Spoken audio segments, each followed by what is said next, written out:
This is the Observations Podcast for Sunday, the 18th of August, 2024. Welcome to the podcast. I'm Dale Franks. I'm Michael Wade, and I've got a triangle in my eye. Oh, that triangle is me, because my green screen that's what it was. is improperly fashioned. So, as it happens, my video image is on top of yours, and so that's why my head gets... Look, I'm standing where you are now. You're like on top of me. Get off me, man. So, because I'm in front of you, if I don't have my green screen positioned correctly, then, well, you get the little triangle up in the corner. So, I'm gonna try to be as... I rarely talk about personal stuff here. If I'm a little less animated and I have fewer smart aleck things to say, I had to put a pet to sleep yesterday. It was a dog.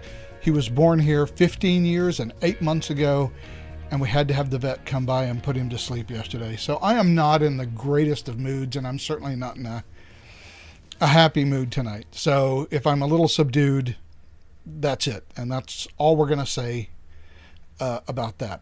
That's perfectly understandable. So, Michael, you had sent me an article from American Greatness earlier today that I think we want to take a look at. And in taking a look at it, I also did a little extra, I guess you'd call it some extrapolation on... Of course you did. What it's about. So I made my own deal, but we'll get to that. For right now, why don't you talk about this article for us? So this is something that has been a bugbear for me for a good 20 some years. This old idea of left and right that is based on the French Parliament at the time of the French Revolution is royalist versus liberals. That has not held up throughout history. And the idea that fascism, socialism, communism, Nazism are completely separate ideas is ridiculous. They come from the same set of principles. As a matter of fact, you cannot trace one bit of conservatism or even libertarianism to anything that came out of the left, except the classical liberal line of freedom of individuals. What's happened in the last 100 years or so is that there has been this amalgamation of the idea that anybody who is against communitarianism, which is basically what all of the left is somehow an authoritarian, an absolute tyrant, and they worship strongmen. Nothing could be farther from the truth. This has always been a creature of the left, and it always will be. And that's why you see, even today, in the anti-fascist, who they aren't anti-fascist, they're just non-communist. And that's the best you can do with them. And this idea that somehow people who believe in individual rights and freedom from government are somehow authoritarian is just ludicrous. It's never made any sense. I've been arguing about this for well over 20 years. And this article itself is another good example to show why that's just an absolute ludicrous statement. It makes no sense. Well, Jonah Goldberg wrote an entire book about this One of the about last 20 good years ago. things he did. We have always had, and I've never understood it for historical reasons that I'll go into, but we've always had this idea that Nazism and fascism, the Italian flavor of fascism, the OG fascism, That's right. It's the OG. That's were correct. movements of the right. And they were always called far right. And by the way, this they were calling them far right movements in the 1930s, which I think would have surprised certainly Benito Mussolini, who created fascism because of his disenchantment with communist internationalism. Mm-hmm. He wanted a type of socialism that was centered around the nation, in his case, of Italy. Which is why Hitler was so enamored with him, and Tito. Yeah, and Hitler himself, if you read Mein Kampf, and I have not read Mein Kampf, although I've read several excerpts, well, many excerpts of it here and there, but Hitler rails constantly about the capitalist nations of the West and the soullessness of capitalism. Mm-hmm.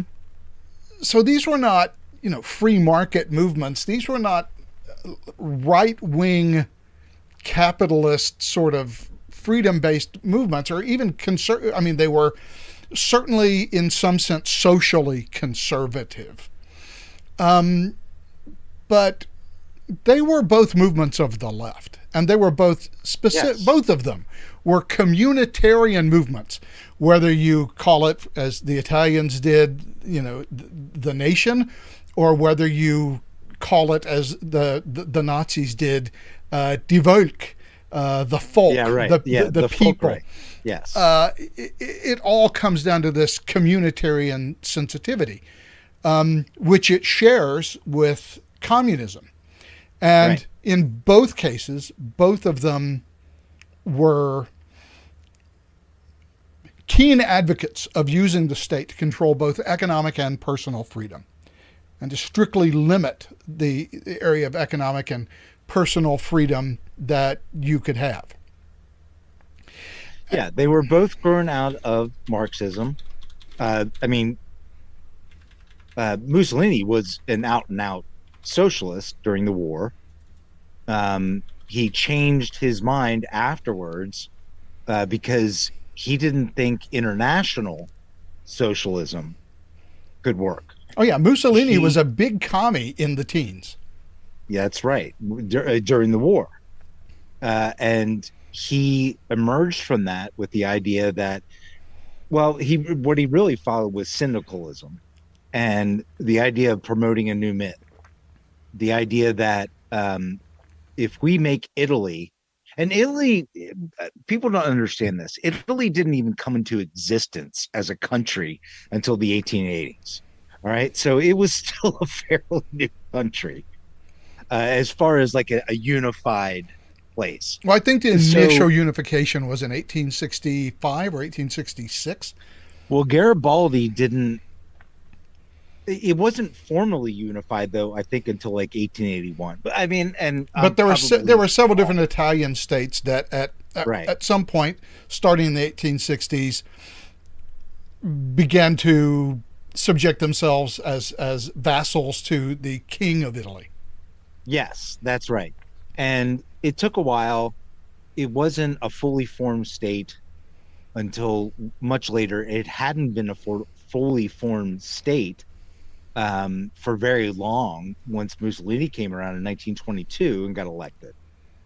That's the other part that people don't realize, that Mussolini came about 10, 11 years before Hitler. The ideas that Mussolini brought to the table were Marxist. They simply weren't in international socialism. That was the difference. That was the difference between fascism and Nazism, is that they weren't in lockstep with the Comintern, which was Soviet policy. Yeah, see, I think But it didn't make them different philosophically. no, and I think the problem is that the political spectrums that we use are so simplified. You referred to this. And they're so old.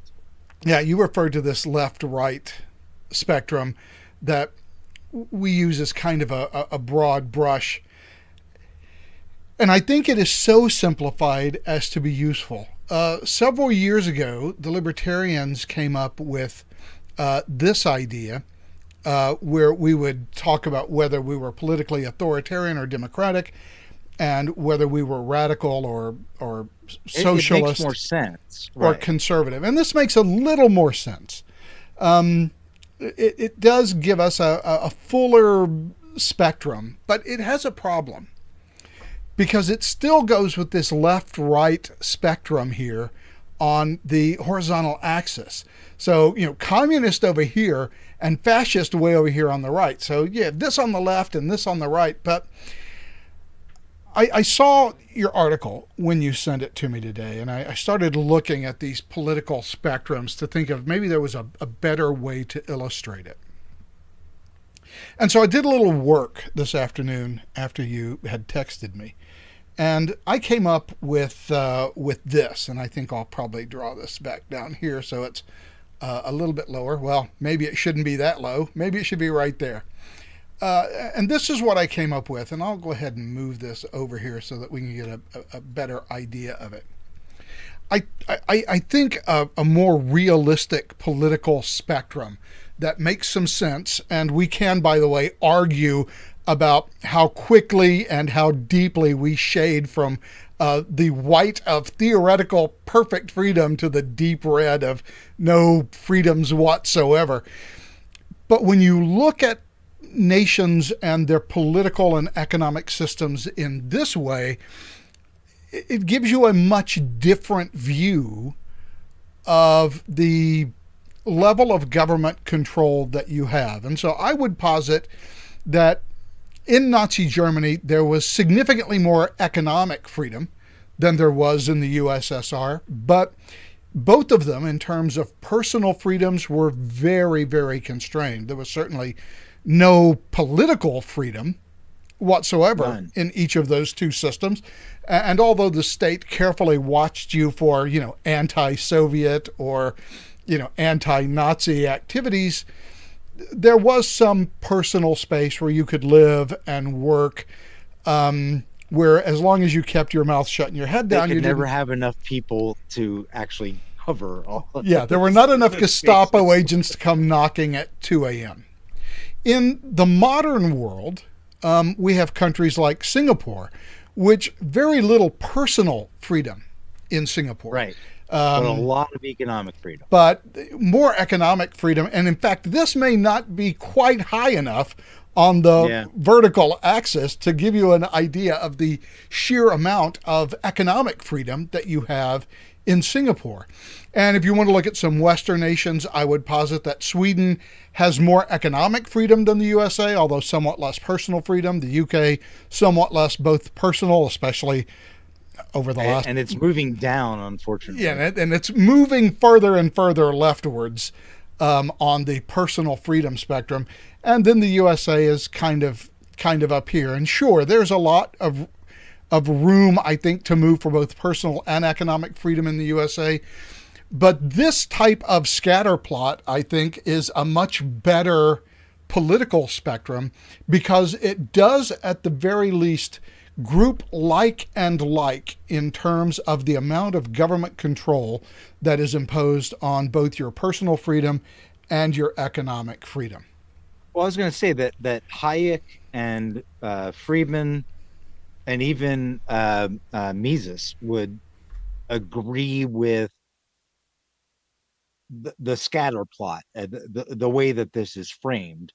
I don't know what they would agree with as far as where everything is. Yeah, where we're going to stick the dots, is just I mean, whatever. The point is that economic freedom and personal freedom, you can draw a line from that corner up to theoretical state of perfect freedom, and I think you've got a pretty good basis for understanding what freedom actually is. By the way, in chat, um, I would think the UK would move about halfway due left. Yeah, it's not been good lately. Yeah, well, When they're threatening, and then the EU, whatever. there we go. We've moved the UK back over to the back over to the left. But left and right doesn't make a lot And of the thing is sense. that I love that like Sweden is up there. So is Norway. Uh, so is Finland even. Actually, the Scandinavian countries, Denmark, I I mean, they're actually pretty free when it comes to um, your personal life. They're heavy tax and heavy welfare states, but I mean that's what the people there like, and that's fine. They are not socialist. You know, when Bernie goes out there and donkey chompers and talk about like Scandinavia as being some socialist haven, it's just not. And they get very offended when you call them socialist. Oh yeah, who was it? Bernie Sanders back in 2020 had said something about how socialist, Denmark was, and the Danish ambassador to the U.S. released a public statement. Denmark is not a socialist country.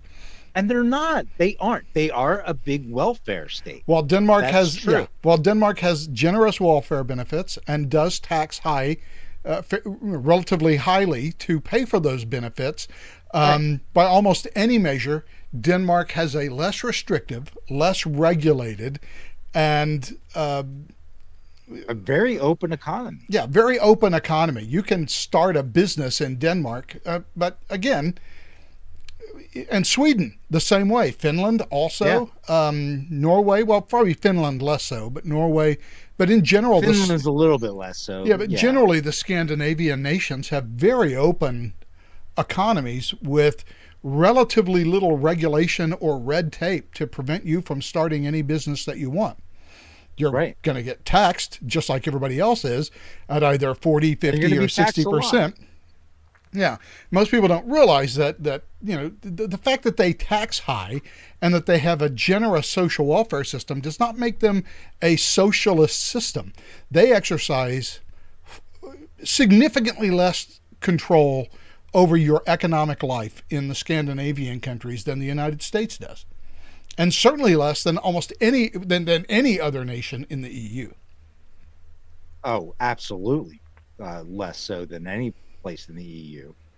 Matter of fact, I don't think there's any place that is more free in terms of individual freedom than the Scandinavian countries. Maybe Poland, Austria, but again, we're talking like minor degrees here. They are much freer in terms of individual freedom than pretty much well, all the major countries: Germany, France, UK, United States, Canada, even Australia or South Africa. Yeah, my concern with the Democratic Party as it exists today is that they want to move us sharply downward and leftward on that scatter Yes, plot. that's right. Probably further than I moved the UK just a second ago. I well, if we listen to their actual plans, and now that we have, I loved how the New York Post put it, communism Yeah, with a K yeah,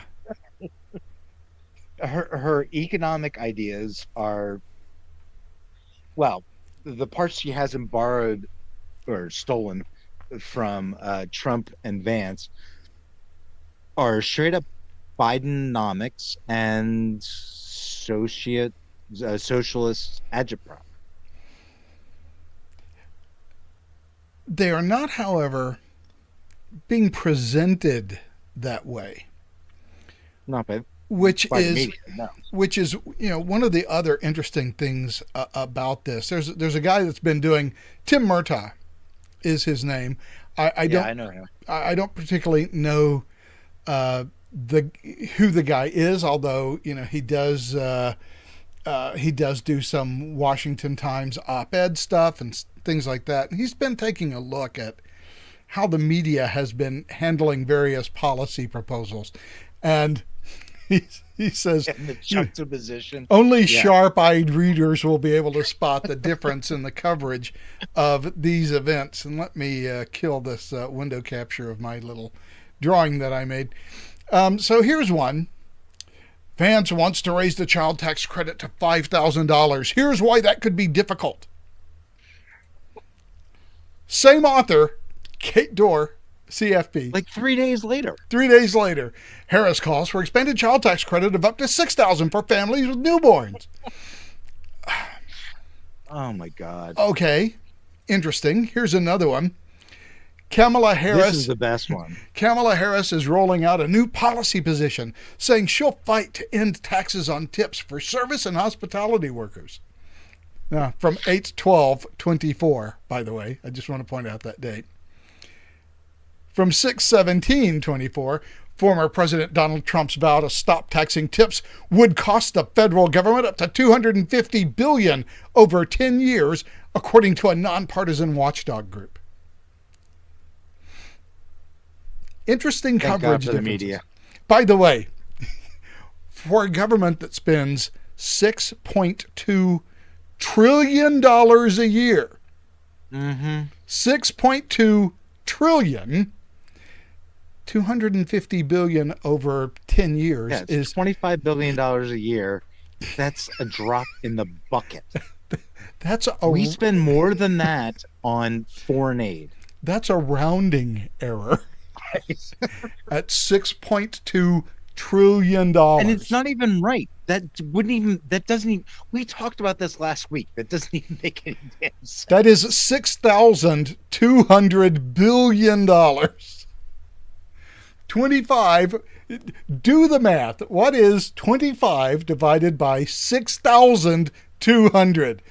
It's a pretty small percentage. Yeah. But this is the headline, and it's part of the propagandization of... I love that one. Yeah. It is good vibes. Childless cat lady. Oh, yeah, Jesus. it is the propagandization of news, and sometimes the propaganda is just completely false. Straight up lies. Yeah. Trump falsely accuses Harris of donating to Minnesota Freedom Fund, bailing out dangerous criminals. She's still got the thing up on her Twitter account. Yeah, the tweet is still up. She's now, maybe the falsely accuses is that he has no proof that she personally gave any money, but she certainly used her vice presidential Twitter account to encourage Americans in general just to donate to it.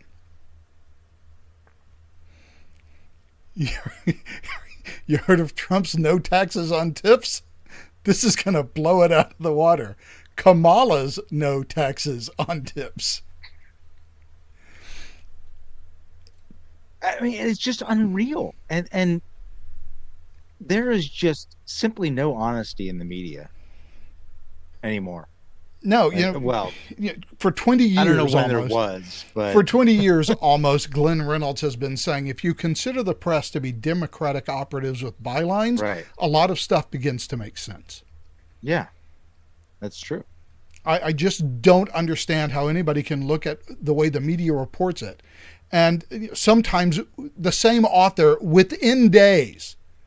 You're right. On the 3 or 4 same days, right? On the same we just policy saw examples proposal. of that. Yeah, on the same policy proposal with the same author giving us an entirely different framing on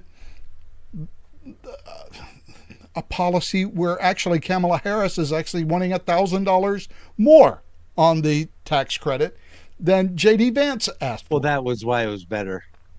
Yeah, I mean, remember, it would be difficult to give, $5,000. That, I mean, that's Hey, but hard. six That's thousand going to be dollars. hard to Oh do. no, we hit the fucking money on that one. Yeah, but of those two headlines, there's clearly a difference of opinion. But why? They're the same policy proposals. If you don't look at the mainstream media and note that you are being propagandized, at this point, you're a fool. Yeah. Or, But I think a lot of people are clued into that. Not everybody, obviously, but I think more and more people are getting a clue.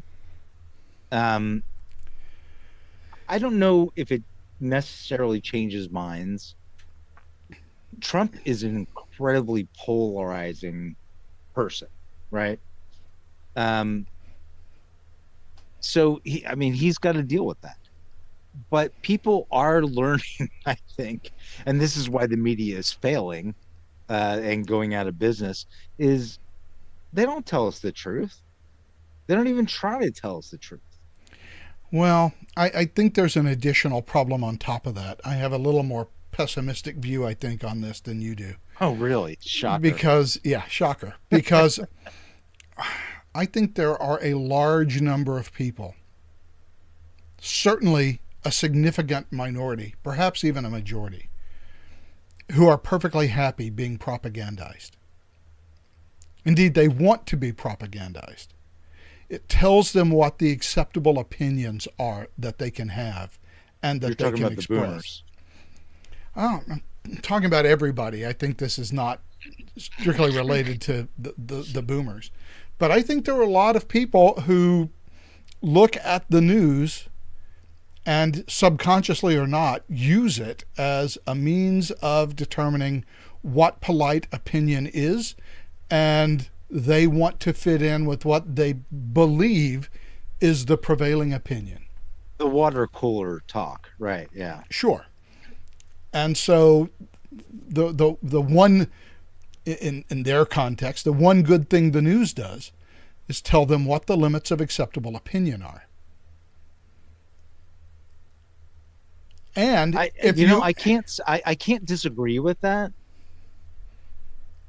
except that I think that even while people are having that acceptable level and subject of talking about what's going on, I don't know that they all believe it. I think that when people go back home to their own spaces, they don't. I mean, the media is dying for a reason, and it's because they have lost all credibility. The major, so ABC, NBC, CBS news shows used to be the standard for news, right? 6 o'clock news, 7 o'clock news.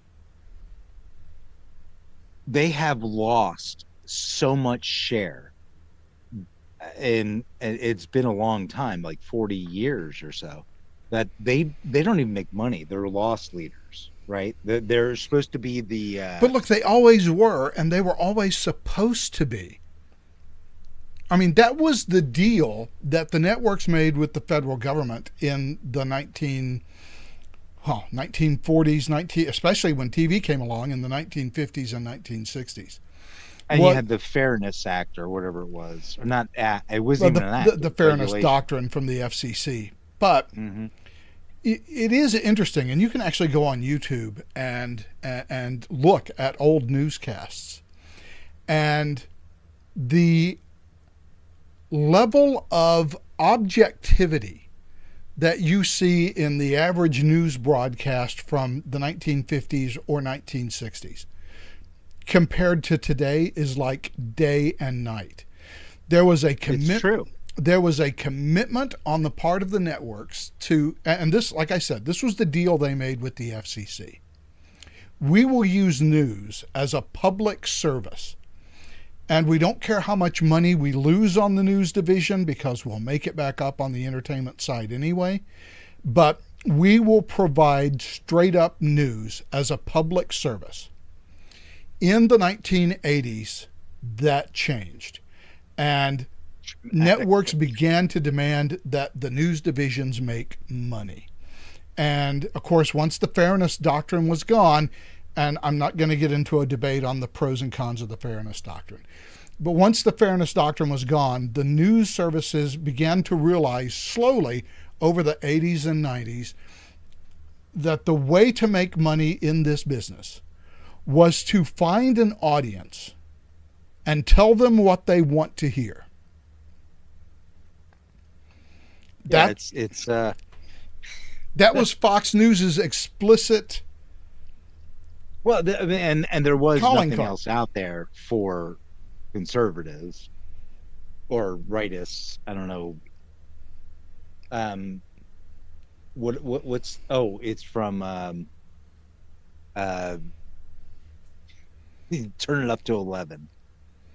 What's the Spinal Tap? The movie Spinal Tap. Thank you. Yeah, it Spinal goes Tap. to 11. Yeah, doesn't it? we're appealing to a more selective audience.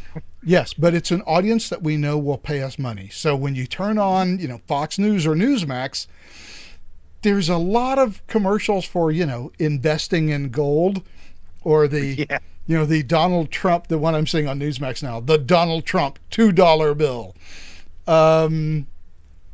You zero in on any of that shit. Yeah, you zero in on an audience. You tell them what they want to hear, and they will buy the stuff that you advertise.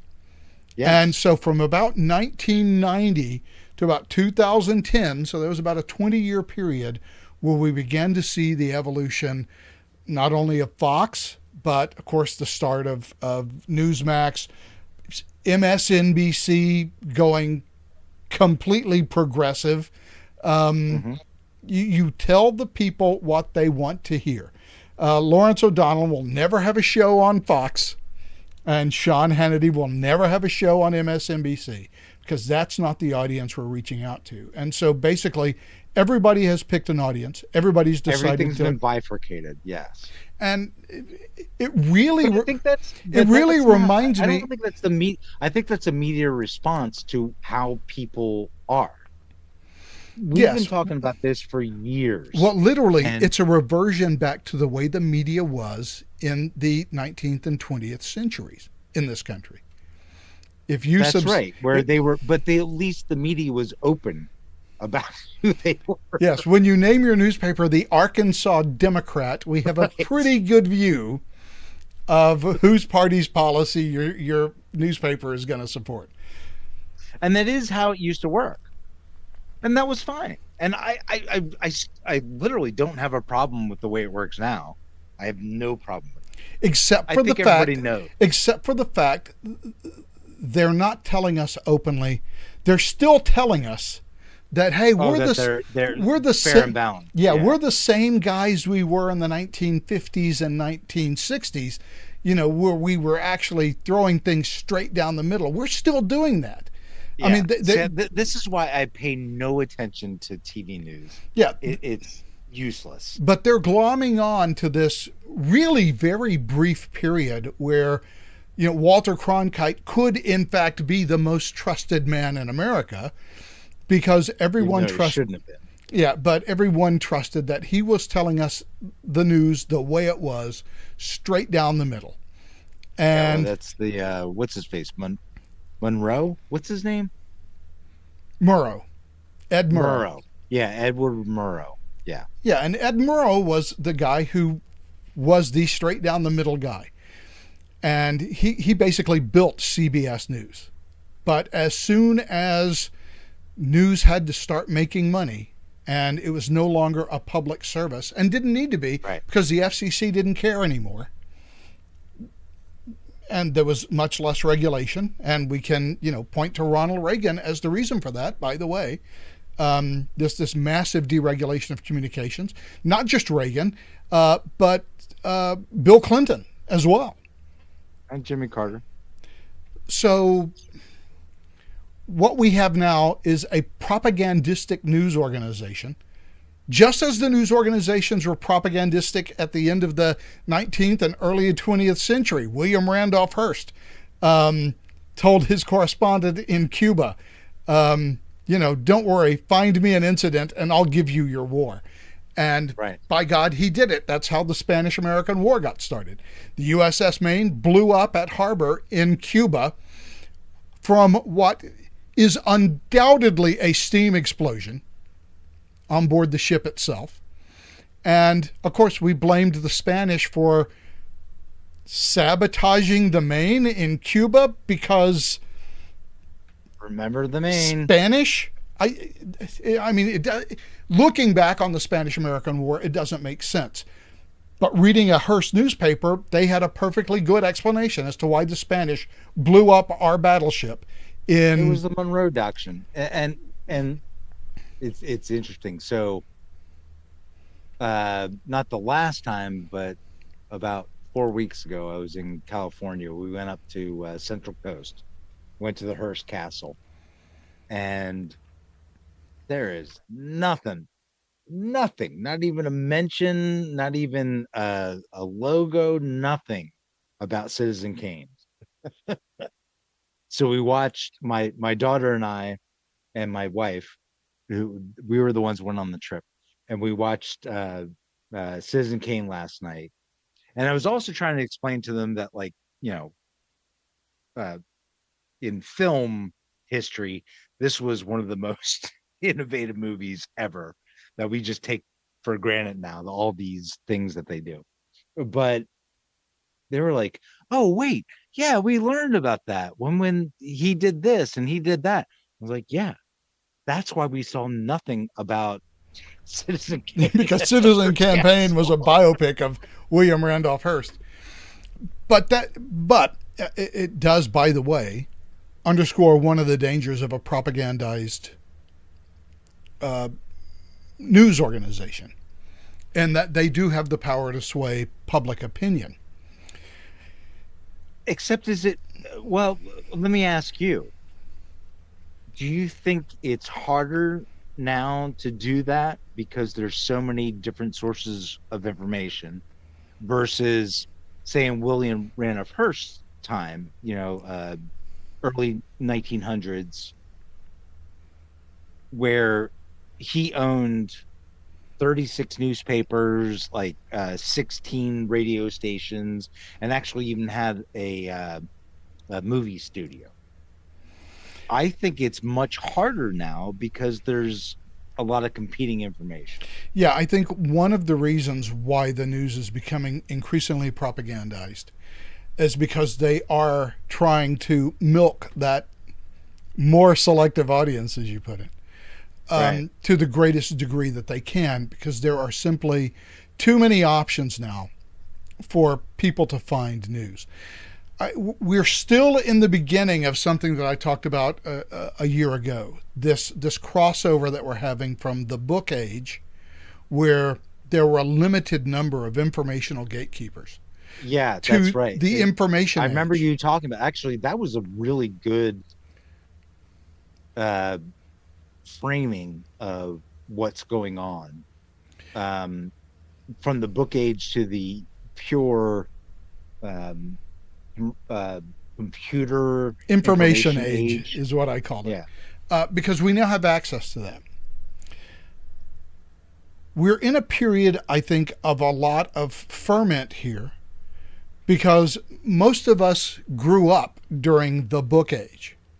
And this computer explosion that we saw in the 1990s, and look, we're barely 30 years into the internet at this point. Right. We have an immense amount of cultural... We've only had smartphones for like... 2010? What, 20 years? I'm sorry, 2008. 25 years. I think it's 2008. No, 15 the first years. iPhone. Yeah, the first iPhone, I think, 2008. So we have...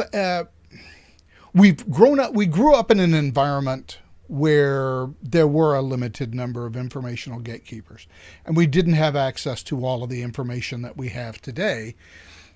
And yet our sensibilities, our cultural experience is one of a previous era.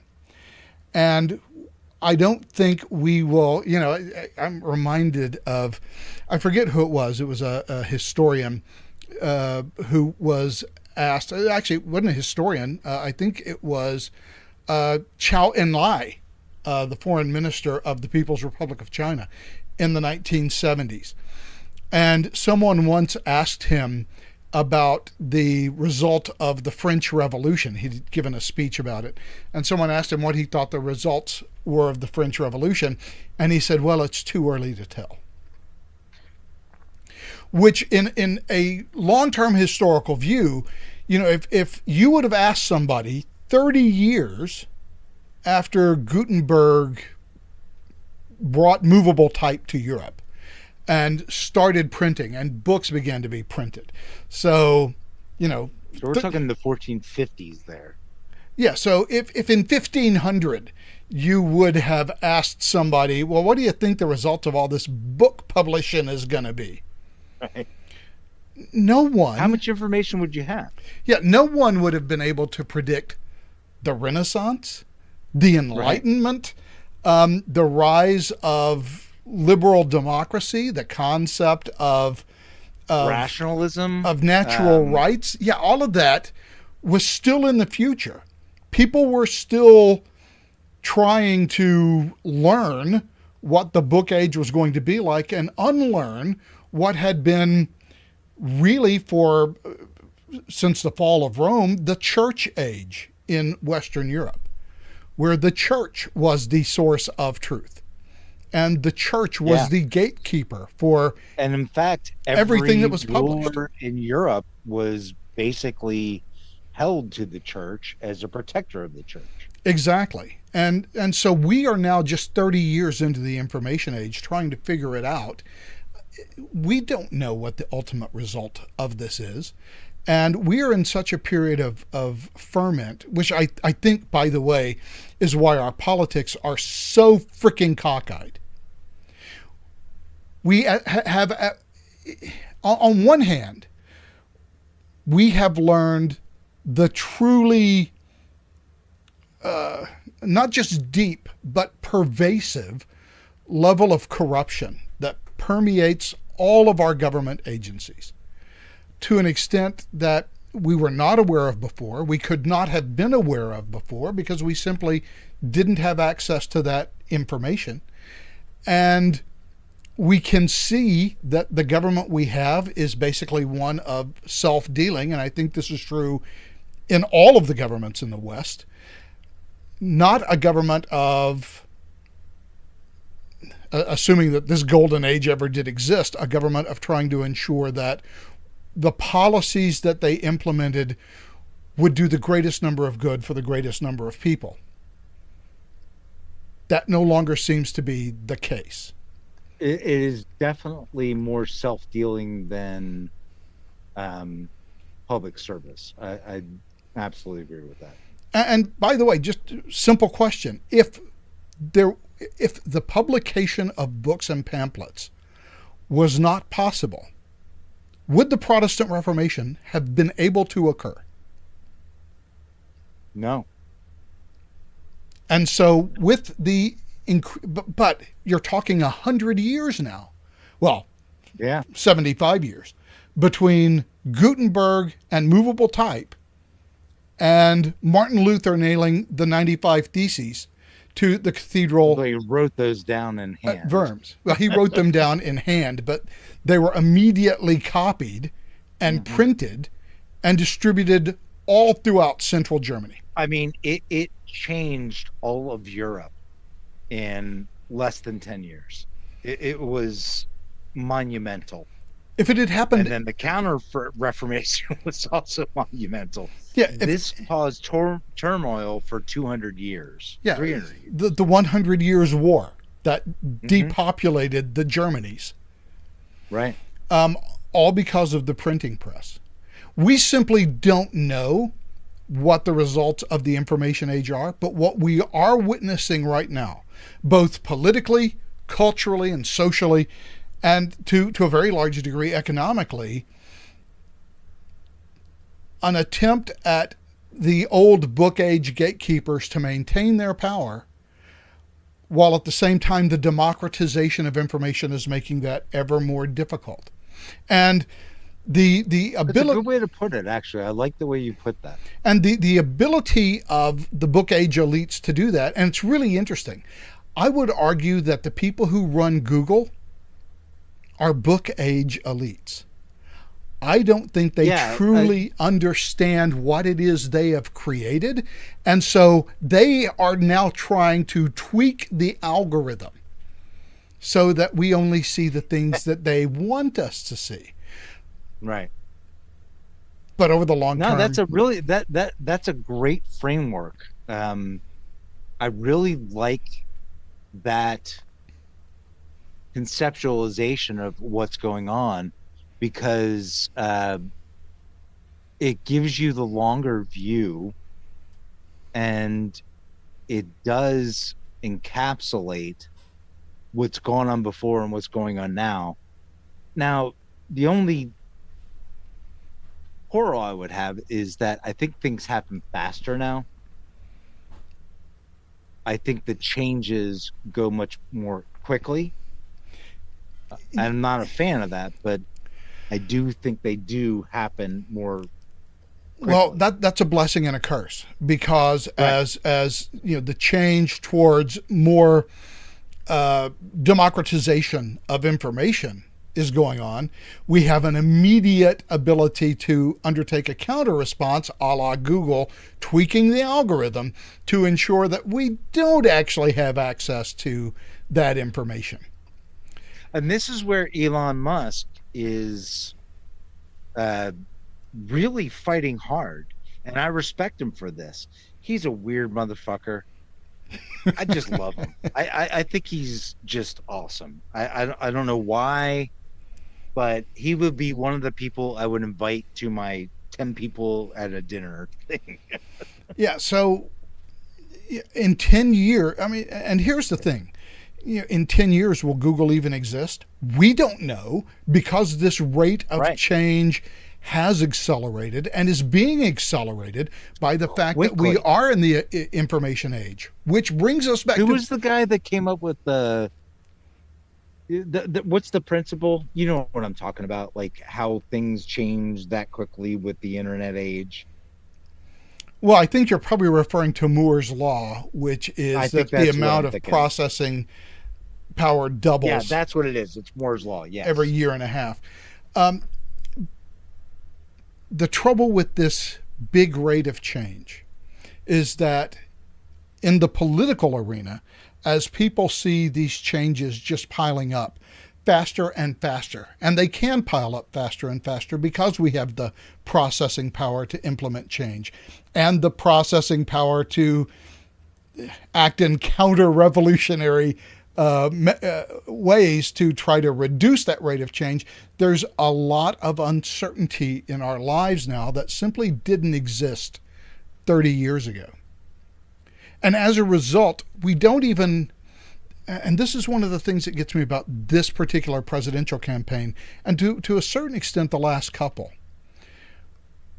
which is that we don't concentrate on policies in our political campaigns to almost any degree at all. Certainly not in this campaign. Sure, we have a couple of policy positions that have been rolled out, including, once again, price controls, which have never worked, ever, and will never work. But other than that, it's been, oh, well, J.D. Vance is weird. Kamala Harris is weird. She's a cackling moron. It's all this personal stuff.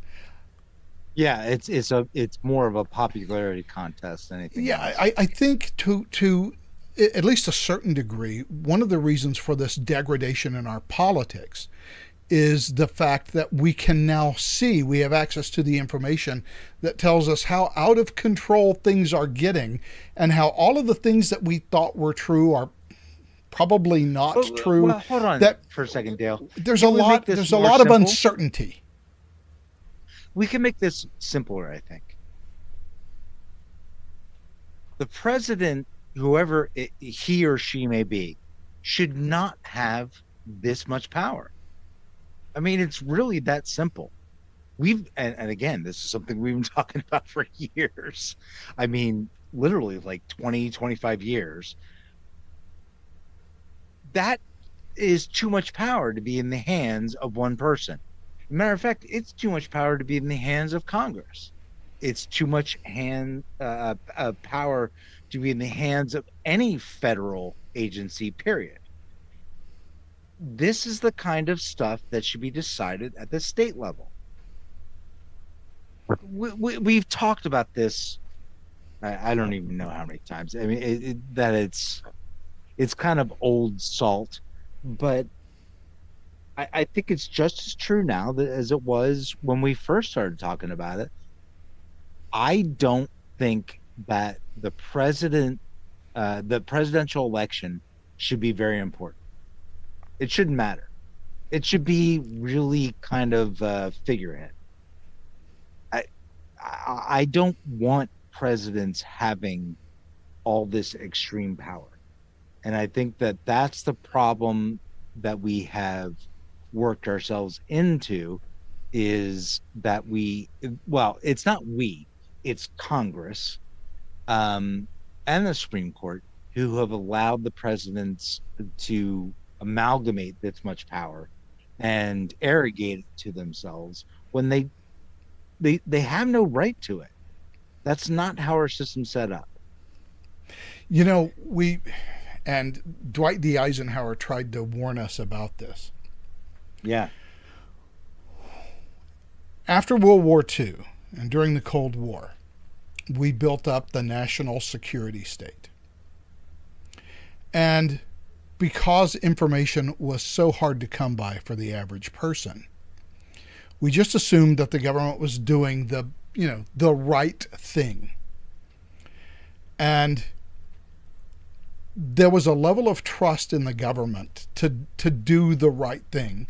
A large part of it was the World War II generation thinking, well, if we could beat the Empire of Japan and Nazi Germany, letting the federal government take care of a whole bunch of other stuff is probably the most efficient way of doing it. That was a fundamentally flawed idea, but no one knew how badly the government was screwing up really until, well, we lost the Vietnam War. Right. Largely as a result of the incompetence of what David Halberstam termed in his book, the best and brightest.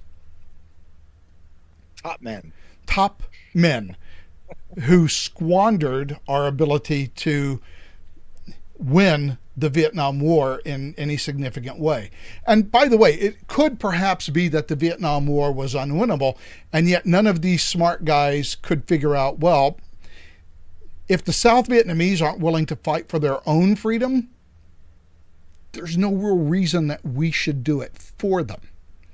But there was we could have destroyed North Vietnamese, Ho Chi Minh, and put the Chinese back on their heels, but we didn't have the will. Yeah, and also you're right. I mean, the South Vietnamese did not seem to have the will or concern about it. Right. Why are we wasting our people on that? So despite Lyndon Johnson saying in 1964, I am not going to send American boys to Vietnam to do what Vietnamese boys should do for themselves. He was perfectly willing to do that. He sent about 65,000. No, how about 650,000 at one point? We had enough Americans literally to link arms and walk north and cover the entire country. But nobody knew until it became obvious that it was lost, that Bill Westmoreland had no idea what was going on in his own command, that McNamara, Secretary of Defense, didn't know what was going. Nobody knew what was going on in Vietnam, and nobody knew how to get out. Nobody knew how to finish it.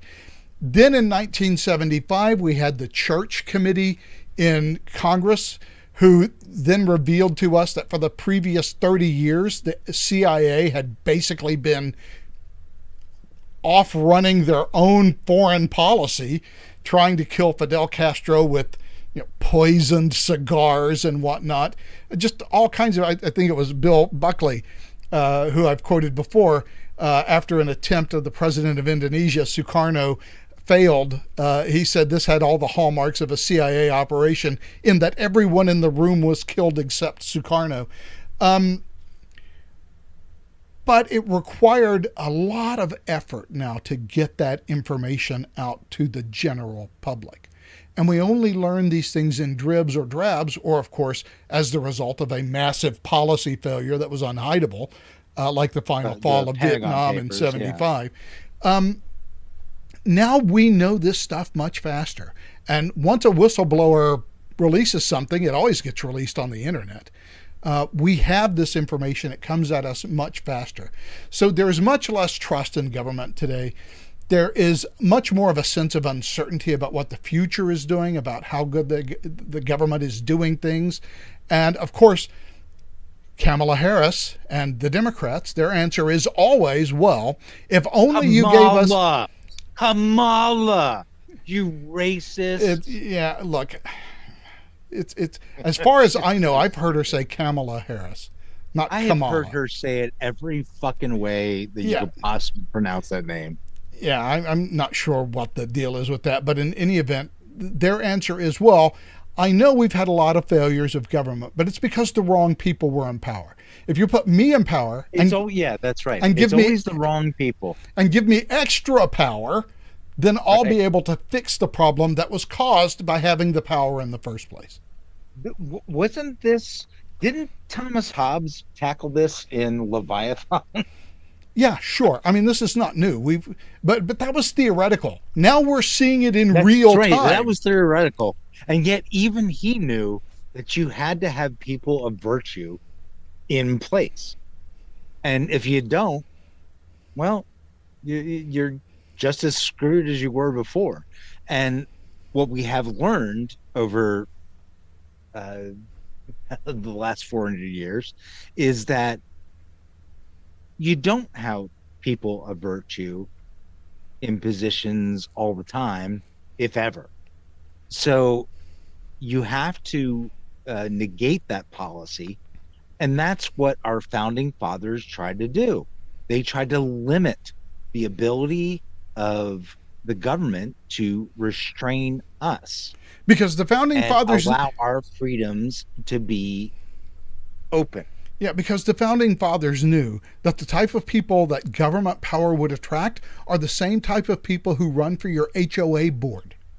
That's exactly right. Yeah, and there weren't even HOAs back then, and they still forget. But the type was there.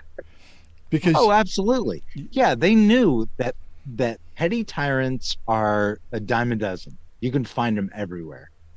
And that they would lord over you any power that they have. And they sought to restrict that because that's what England had done to America. This is why they threw the tea in the Boston Harbor. And look, this is why. And the apotheosis of the HOA president was Barack Obama. Well, I have my God. I have a pen and a phone. I can do anything. And by the way, they believe that. Kamala Harris, who has said she doesn't want to do this anymore, but we have her on video saying, well, when I'm president, the first thing I'll do is issue an executive order to ban semi-automatic firearms and have a mandatory buyback. Yeah. And how? And what somehow, is your authority, statutory or otherwise, to implement such an executive order? She's never been a border czar. She doesn't hold that opinion. She's not going to do any mandatory buybacks or a confiscation. She loves fracking sexually. Yeah, right. I mean, it's just like, what? I mean, how much snow can you throw at us before, like, we're just like, you can't be serious. Look, you can be serious. And by the way, you can get away with it. It has now been a month since she has been crowned as the new nominee. Without a single vote. And she hasn't held a single press conference. Not one. Or a single interview. Not one. I love the fact that they interviewed each other. What the fuck was that? Come on. Are you fucking kidding me? You interviewed each other? What what kind of fucking like propaganda is this? It, This isn't even good propaganda. it goes beyond propaganda into narcissism, I think. Good point. And they have no doubt of their own rectitude. You know, I'm always suspicious of people who give the impression that they think they're on the right side of history. Because nearly every tyrant has thought they were on the right side of history. Yeah. Never wrong, uh, never in doubt, but always absolutely completely wrong. Often mistaken, Yeah. but never in doubt. Right. And that's who the Democrats have picked. And the hilarious thing is, if Kamala Harris had ran in a primary, I don't believe Oh, she would never be here. yeah, I don't believe she would have done any better than she did in 2020. But She didn't even beat Buttigieg. but if you can hide her from the press, Yeah.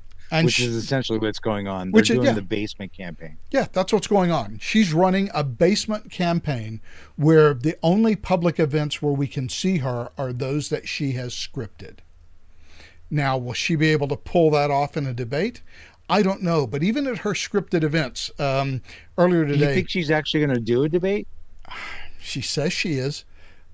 She's not. Two presidential debates and one vice presidential debate.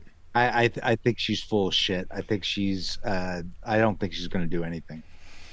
Well, it's her. And you know what? Her past If performance I was on in her team, I would tell her, do not do a debate. yeah, her past You will get performance. destroyed. Yeah, her past performance should not give her a lot of confidence in her ability to prevail in a debate.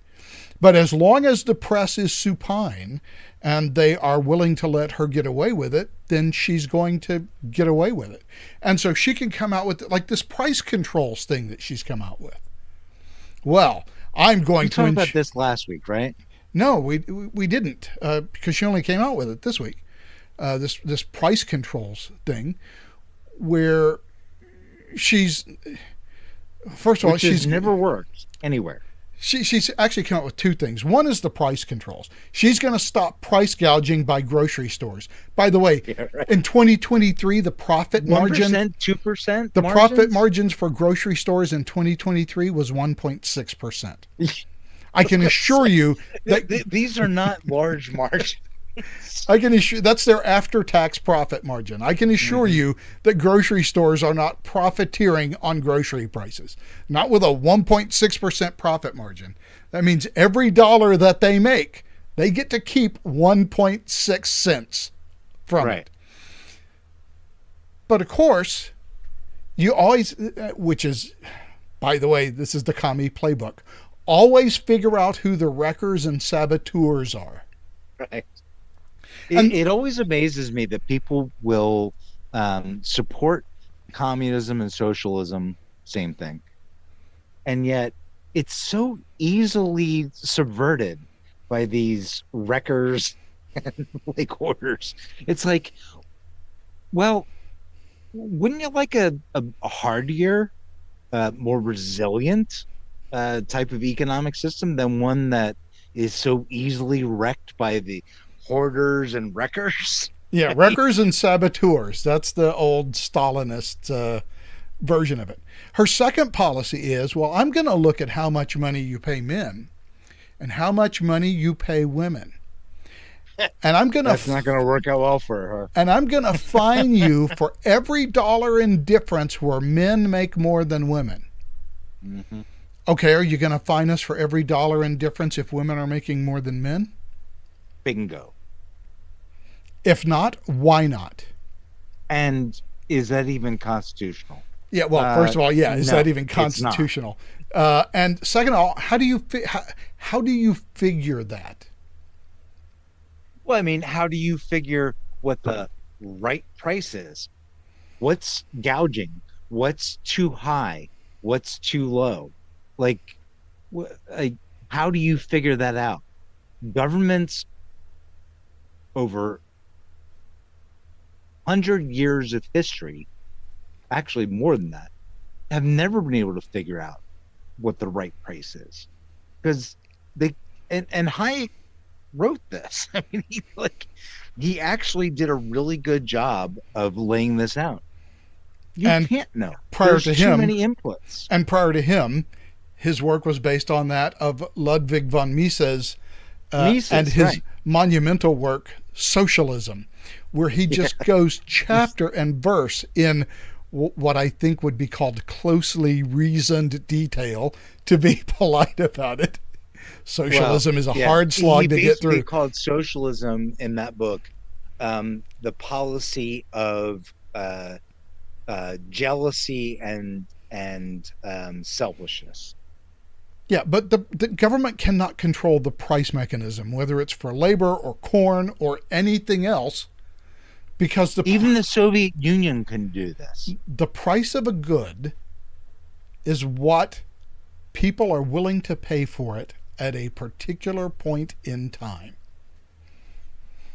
So there was a time in America during World War II where chickens had a price floor, I believe. And what was no, I'm sorry, it had a price ceiling.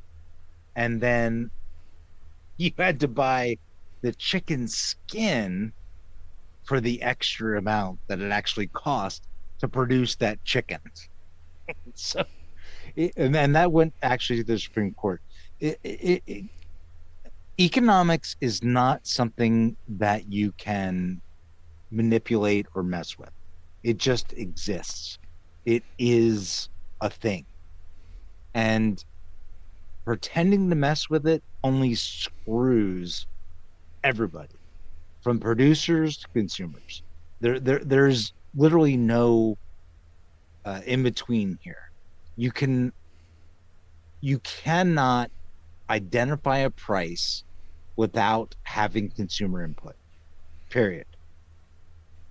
And that's the whole fallacy with price controls, and the whole fallacy with, well, we'll just look and see what the differential between men and women in your company are. And if Right. men are making more, we'll fine you. If this was true, why do companies not hire all Yeah, women? why would you ever hire a man? I mean, it'd Ever. be stupid to do that. You could say, because labor cost is your number one cost Labor costs are the for largest non-fixed every cost for every business. business. So why would you spend more on labor than you have to? It just makes no sense. Yeah, if you could hire women for less, you would hire women and never hire men, because men would demand a higher salary that would be above what the market clearing salary would be. Right. I mean, it's really hard to know just a little bit about economics, because when you do, it changes the way that you look at It really does. all of And these look, proposals. I know as little about economics as a first year economics student. I'm not super well versed in it, but even I know that there's a market clearing price, and that price is what that thing, whether it's labor or an object or whatever, is what is going. It's that's the selling price. I understand that. That's not hard for me to grasp, and yet to listen to the media, to listen to uh, politicians, and it's not just Democrats, it's also Republicans. They have no fucking clue. They don't even begin to grasp that basic of a concept. And I'm telling you, that is a basic concept that I understand. I don't, pretend to understand more than that. But that's a really basic concept, and it just makes sense. What I mean, it's not hard to understand. And we have history. We actually have history of seeing this work. But the fundamental problem is that politicians assume that they can change reality by fiat. And that people believe that. Yeah, and that people believe it.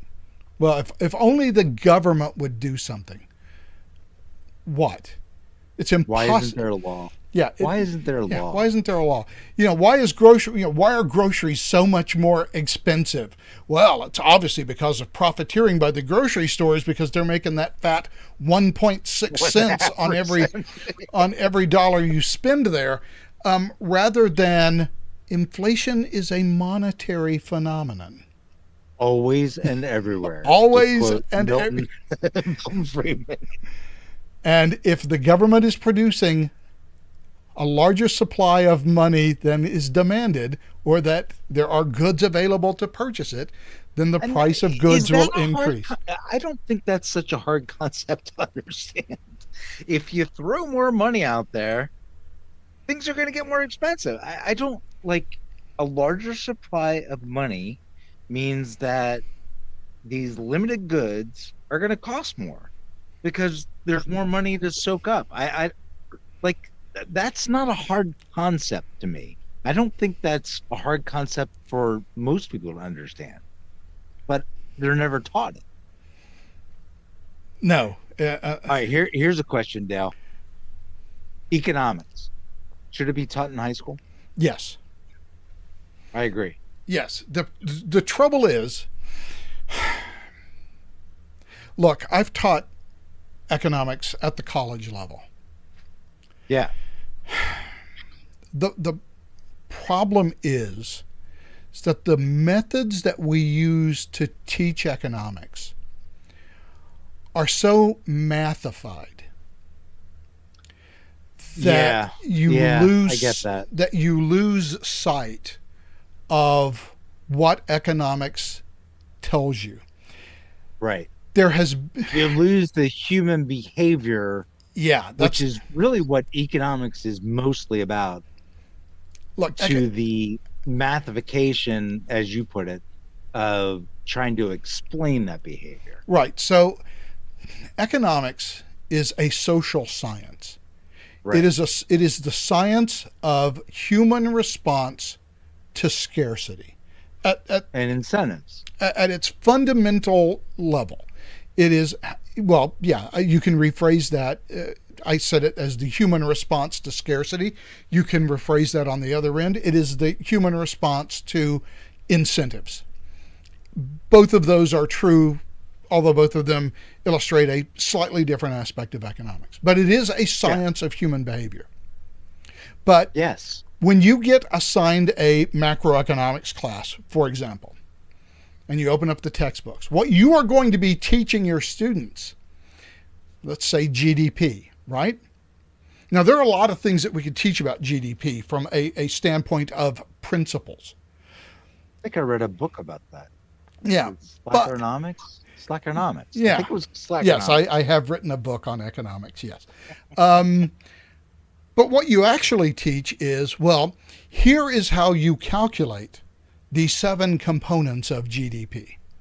Right. Here is the math that you use to make that calculation. Right. We're getting formulas and equations, yes. Right. And we do the same thing in micro. Okay, well, here's how we calculate supply and demand curves.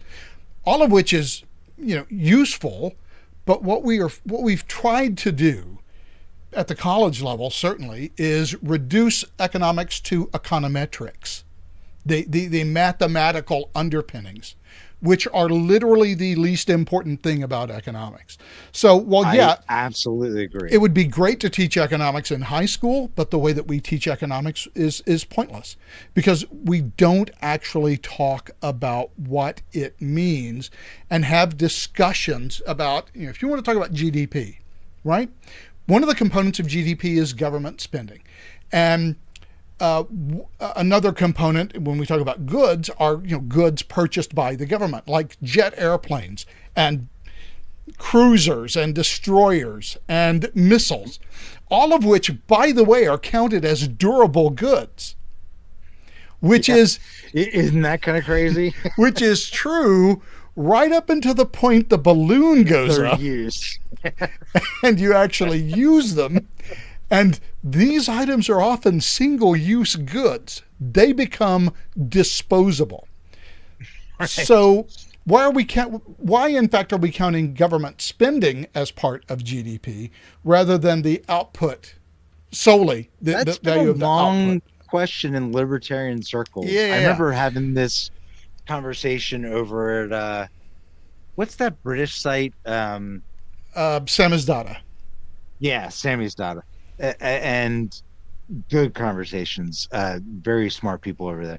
And you're absolutely right. It doesn't make sense. Now, I do agree that there is some government spending that should be included in GDP. We Sure, want that is true. clean, we want clean canals. We want you know, efficient energy and that kind of crap.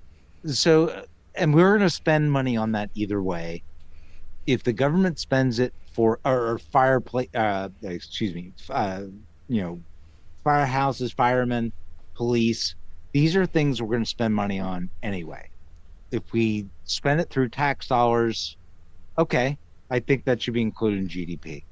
But when we're hiring DEI counselors and spending, tax dollars on plants that may or may not ever produce anything useful or saleable, why is that included in GDP? Yeah, there are well, let's not get into the details of how GDP is calculated. The point is that there are discussions that you can have around all of these issues, and that you don't have to talk about math at all. If you want to get a PhD in economics, these could be policy discussions. Yeah, if you want to get a PhD in economics, you're going to have to take some econometrics courses, and you're going to have to learn some math. It sucks, but you're going to have to. But if you're teaching this in high school, what we should be teaching are the principles of economics. And and in light of economic history. If you want to talk about inflation, talk about how the Spanish brought so much freaking gold back from the New World that they kicked off a massive inflationary spike in Europe. Yeah, that's right. Because what happens when you have too much gold and not a commensurate increase in goods? All of a sudden, now things don't cost as much. Or what happens when the 1870s in America occurs and you have massive increases in productivity and massive increases in the production of goods, but not a massive increase in the amount of gold available? Silver, an absolute silver run. Yeah. And so, the answer is yes. We should be teaching it in high school. I think that these things should be taught in high school, and on the level that you're talking about, in a theoretical. We don't have to go into the econometrics. You can discuss these things on a level of incentive, of motivation, of supply and demand. I mean, really simple concepts. Sure, and you might want to throw in some math there just so that there's an understanding of how separate the wheat from the chaff. Yeah, exactly. Absolutely. But yeah, we should teach it, but we don't. However, we're once again talking about economics, which is probably the least favorite. It's like the least favorite topic that we ever talk about. Yeah. Okay, so in our closing minutes, I'm going to need you to put on your lawyer hat and adjudicate a discussion. I know what you're going to ask me. Okay, go. I need you to adjudicate a discussion. I don't think you do. Maybe I don't. Okay. But I need you to think about a discussion that we've been having in my house and which has been brought up in chat. So from Chris, the comment in chat is 107 showed up in Pennsylvania for Harris, yet Trump attracted thousands. Is there a message here? Seems to me she is not as popular as Trump. I mean, 170. So I guess it was 170, not 107. So the fundamental question is, Harris has these public events where, a couple of hundred people show up.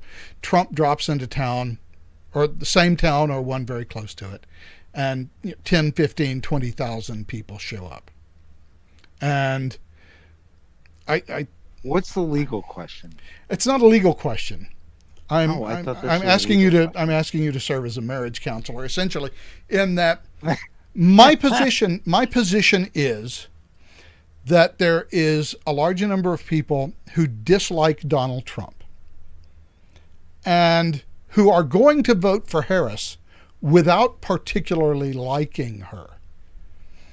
And that crowd sizes at rallies tell us very little beyond how committed that candidate's core voter base are committed to him and how popular he is among that voter base. Because my argument would be that, look, even if you only have 30% of the electorate who support you, if they support you strongly and you show up in a town of 1 million people, potentially you could raise a crowd of 300,000 people to show up at one of your rallies. And if all of them vote, you're still going to get 30% of the vote. Right. So, Chris. And I am told, stop cheating, Dale. I don't know how I'm cheating. I'm trying to explain the argument and what my counter argument is. So I'm not trying to cheat. So, Chris, I love you dearly, and I don't necessarily disagree with you. I think that crowd sizes are unfortunately not very indicative of who shows up to vote. It may be slightly different in these what do you call them, swing states, but Pennsylvania is a hard one.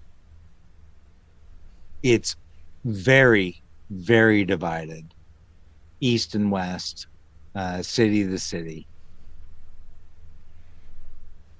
I think that Trump can show up and draw a crowd of 50,000 without any problem. Harris or Biden can show up and draw maybe 20,000, and I don't know that makes any difference in the votes. That's where I have an issue. I agree with you, Chris, that it should make a difference, and that there's certainly an enthusiasm gap. But we don't know until Election Day. And I am also very wary of this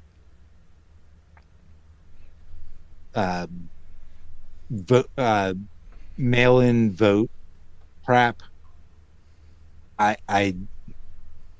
It scares me, especially in places like Pennsylvania, Michigan, Wisconsin. I don't know. I remember that in 2020,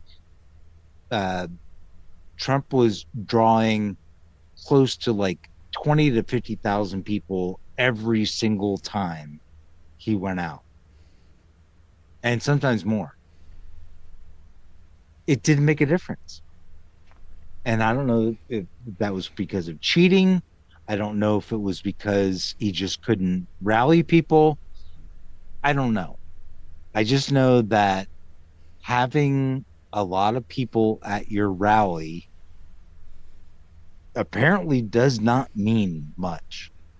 And I'm rather sad about that. I want Trump to win because I really do not want the other side to have any influence whatsoever. Not even because I'm a big Trump fan. Although, I got to be honest, since he got shot, I'm kind of cooler But either way, I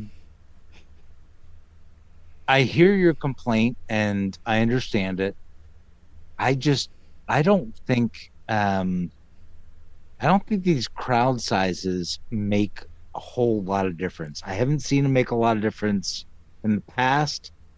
So that's what I got to go with. I don't have any information or historical information that would make me think it makes a difference. That's what I got to go with. I think I think Chris's argument is the fact that Kamala's drawing 170 people while Donald Trump is drawing 20,000 tells us that there are just not a lot of people that want to vote for Kamala Harris. So from that, But we saw that in 2020 too. And yeah, but the response to 2020 is going to be sure they won, they cheated. yeah, exactly. So puts me in this crosshairs of either saying that 2020 was illegitimate, and look, I'm willing to go there.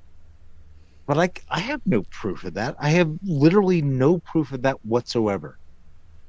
I can't go there. I just know it didn't work in 2020. So even assuming that it was, illegitimate in 2020, what information do I have to think that it won't be the same thing this time?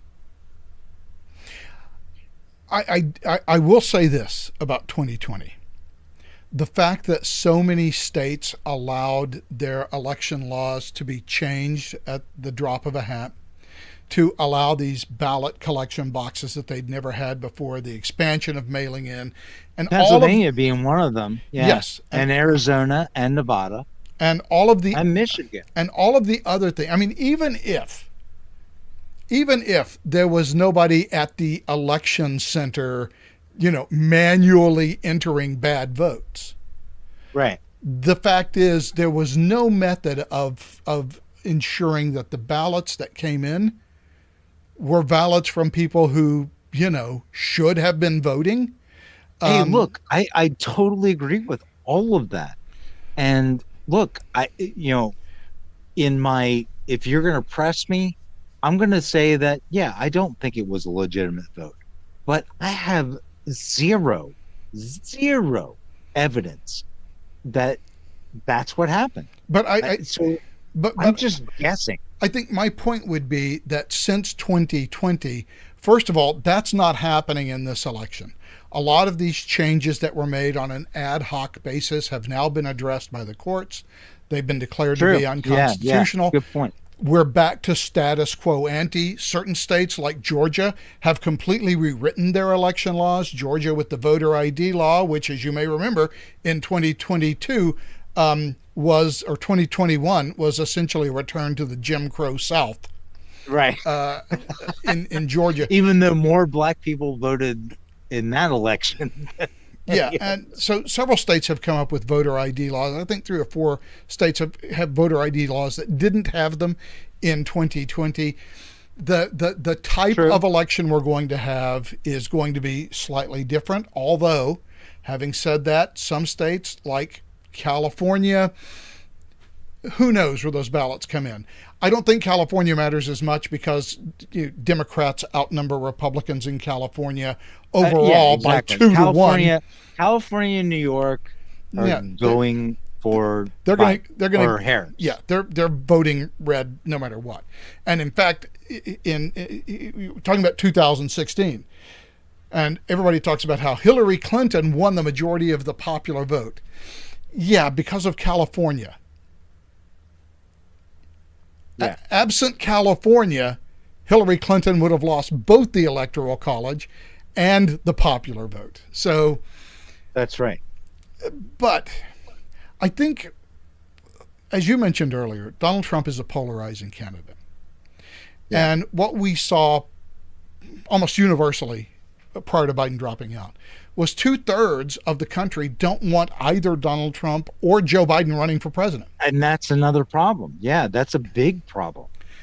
And so, okay, we've replaced Joe Biden with Kamala Harris. So now the question is to the electorate, neither of whom among a significant portion of the electorate are popular. Now, where do you're not really voting for anybody in this election. You're actually voting against somebody. Yes. And so that was 2016 as well. Yeah. But here's the thing. My view is when it comes to crowd sizes, people may dislike Donald Trump, but they certainly don't like Kamala Harris enough to show up at her rallies, but they will hold their nose and vote for her when, push comes to shove, which is why I don't think that the rallies honestly tell us much about anything other than the commitment that their core voting group has for them. I agree with that. And that's what I was trying to express to Chris, is that, yes, there are a lot of enthusiastic Trump voters, and there are not that many Kamala Harris, or however you say her name, super voters. But, and we talked about this last week, I think the Democrats will come home, as they always do, and vote for the thing that is not Republican. And we've seen it happen so many times. I don't have any reason to believe this time would be different. It's funny. Republicans have a tendency when they're disappointed to stay home. They do. It's weird, right? Yeah, but Democrats show up. Oh, they have to, because they do not want anything to do with the right.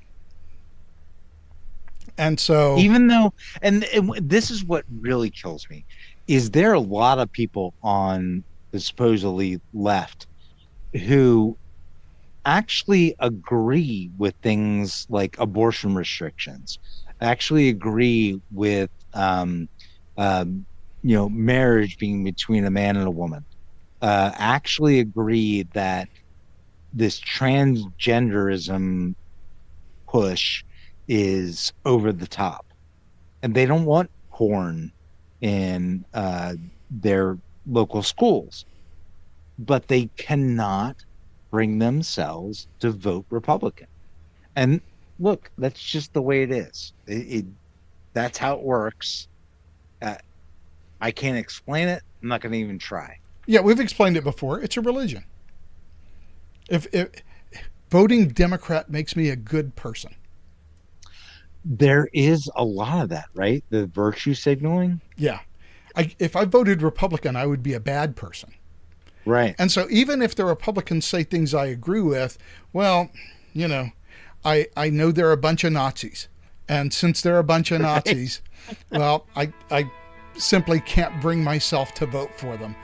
And again, I think that goes back to the propagandization that people have been subjected to. Absolutely. Yeah. Well, and the thing is, I don't even like Republicans. I like Republicans. To me, it's like complete. It's just bullshit. I know. I wish emerods on both of their houses. However, yes, each election with our political system presents us with a we got a binary choice. Yeah, that's all we get. I mean, I guess if you live in a state that's deeply red, like Alabama or Mississippi, or deeply blue like California or New York, if you're it doesn't matter what you do. Yeah, if you're of a libertarian bent, you have a lot more freedom for all the good it'll do you to vote your conscience. Vote your conscience. Yeah. All right, well, Michael, look, have a great week. We'll talk to you next week. All right, buddy. Love you. All right, love you too, man. We'll talk to you later. All right, well, you've been watching the show for today, the Observations Podcast for 18 August 2024. Thanks for joining us. We'll see you next week. So long.